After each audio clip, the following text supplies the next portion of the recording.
Picture this. It is 1975. A Kodak engineer named Stephen Sasson walks into a boardroom holding a device the size of a toaster. He has just built the world's first digital camera. The executives look at it. They understand exactly what it means, and then they decide to hide it. At the time, Eastman Kodak was on its way to becoming a $30 billion empire, the undisputed king of how the world captured its memories. But on January 19, 2012, that empire filed for Chapter 11, bankruptcy, wiped out by the very technology its own engineers had invented decades earlier. This is what happens when a company is too afraid of the future it created to actually live in it. It all started in Rochester, New York, in 1880. A young bank clerk named George Eastman became obsessed with photography, not just the art of it, but the mechanics of it. At the time, taking a photograph required hauling around heavy glass plates, toxic chemicals, and equipment that weighed as much as a small person. He believed that was insane. He started experimenting in his mother's kitchen, developing a dry plate formula that eliminated the mess. Then he went further. He invented flexible roll film. And then, in 1888, he released a camera so simple that anyone could use it, with a slogan that became one of the most famous in advertising history. You press the button, we do the rest. That tagline was not just clever marketing, it was a business model. Kodak sold you a relatively affordable camera, then it sold you film, processing chemicals, and photographic paper for the rest of your life. It was the razor and blades model before anyone had a name for it. The real money was never in the hardware, it was in the consumables. And for nearly a century, that model was practically a money printing machine. By the mid-20th century, Kodak was not just a company, it was a cultural institution. The phrase Kodak moment entered the English language as a synonym for a memory worth keeping. Kodak film was in the cameras of soldiers documenting World War II. It was in the hands of families on Christmas morning. It captured the moon landing. At its peak in the mid-1990s, Kodak held somewhere between 70 and 80% of the US film market, employed over 140,000 people worldwide, and carried a market value of roughly $30 billion. Rochester itself was built around Kodak. The company funded hospitals, universities, and cultural institutions across the city. It was not merely an employer, it was a way of life. And beneath all of it ran that same engine George Eastman had built in his mother's kitchen. Sell the camera cheap. Sell the film forever. It worked beautifully, right up until the moment it did not. But here is where the story takes its darkest turn. In 1975, a 24-year-old Kodak engineer named Stephen Sasson built something in a lab that would change the world. Using a CCD image sensor, a portable cassette tape, and components he largely cobbled together himself, Sasson created the first working digital still camera prototype. It weighed about 8 pounds. It took 23 seconds to record a single black and white image. And when he played that image back on a television screen, everyone in the room understood that the age of film had an expiration date. Sasson brought his invention to Kodak's management. Their reaction, by his own account, was not excitement. It was discomfort. One executive reportedly told him that it was cute, but don't tell anyone about it. The prototype was classified. The project was quietly shelved, and Kodak went back to selling film. To be fair, the decision wasn't entirely irrational.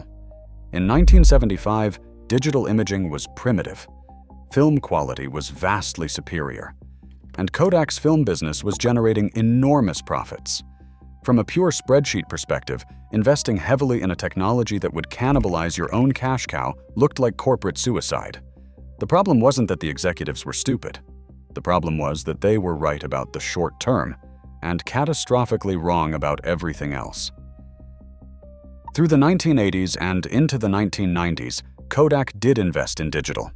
It was not completely asleep, but every digital initiative was filtered through the same lens, asking how this helps us sell more film and more prints. Digital cameras were framed as devices that would eventually drive consumers to print their photos at Kodak kiosks. Digital was a support system for the analog business, not a replacement for it. Meanwhile, the rest of the world was moving fast, and rivals were closing in. Japanese rival Fujifilm aggressively undercut Kodak on price throughout the 1980s, winning market share across the globe. In 1984, Fuji paid to become the official film of the Los Angeles Olympics, a sponsorship Kodak passed on.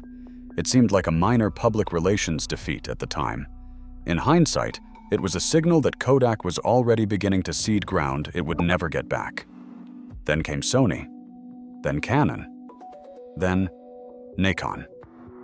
Consumer digital cameras hit the market in the 1990s and began their relentless march downward in price and upward in quality. Kodak released its own digital cameras and photo kiosks, and some were genuinely well regarded. But the company was always oriented around printing, around getting that digital image onto physical paper. It could not let go of the idea that what people ultimately wanted was a print in their hand.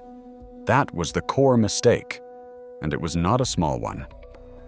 Kodak correctly understood that people were emotionally attached to physical photographs. What it fundamentally misjudged was how quickly the world would decide that a screen was good enough, and that sharing a photo instantly with 100 people was worth more than holding a glossy print. When camera phones began appearing in the early 2000s, photo taking did not slow down, it exploded. But almost none of those billions of new photos were ever printed. They lived on screens. They were shared on platforms. They existed in the cloud. Kodak had accumulated over 1,000 digital imaging patents. It had the technology, the brand, and the distribution to potentially build what became Flickr, or what became Instagram, or what became Google Photos. Instead, it kept building kiosks. It kept betting on ink and paper and chemicals. And the profit engine that had run for 100 years began to seize. The financial unraveling was slow at first, then sudden. Through the late 1990s and into the 2000s, Kodak's revenue began a long, grinding decline as global film demand collapsed. The company went through waves of restructuring, cutting tens of thousands of jobs, closing factories, selling off divisions. Rochester, the city Kodak had built, hollowed out with it. Entire neighborhoods emptied. Tax revenues evaporated. The human cost was enormous and largely invisible to the business press.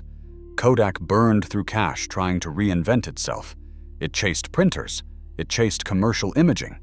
It tried to monetize its patent portfolio, hoping that its trove of digital imaging intellectual property would fund a second act. But when it went to market with those patents, the bids came in far below expectations. In 2012, Kodak sold roughly 1,100 patents to a consortium of tech companies, including Apple, Google, and Microsoft, for $525 million. The same patents that could have been the foundation of an entirely new business went for a fraction of what Kodak had hoped. On January 19, 2012, Eastman Kodak filed for Chapter 11 bankruptcy protection, listing roughly $5.1 billion in assets against nearly $6.8 billion in liabilities. The company that had once been worth $30 billion was insolvent. The story did not end there entirely. In September 2013, a restructured Kodak emerged from bankruptcy, smaller, quieter, almost unrecognizable. The new Kodak focused on commercial printing, packaging, and enterprise imaging. Consumer film and cameras were gone. The Kodak moment, as a mass-market reality, was over. The brand survives today mostly through licensing deals and a small but passionate niche of analog film enthusiasts who have helped fuel a modest revival of 35mm photography. It is a nostalgia business now, not an empire. The lesson of Kodak is not that the company failed to innovate. It did innovate. Its engineers were visionaries. Stephen Sasson invented the digital camera in 1975, a full 2 decades before the technology went mainstream. Kodak held the patents. Kodak had the brand. Kodak had the distribution and the customer relationships.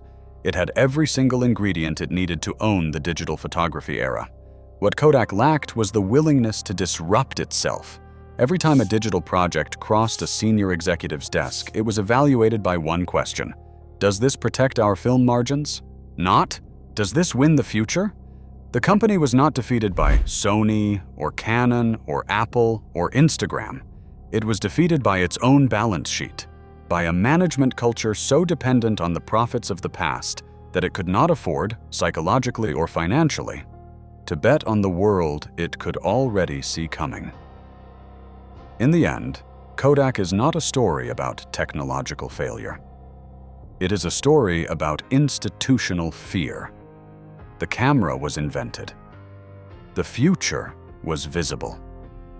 And the people in the room chose to look away. That decision cost $30 billion, 140,000 jobs, and one of the most trusted brand names the world has ever known. The lesson is painfully simple. It is not enough to invent the future. You have to be willing to live in it. Like and subscribe for more.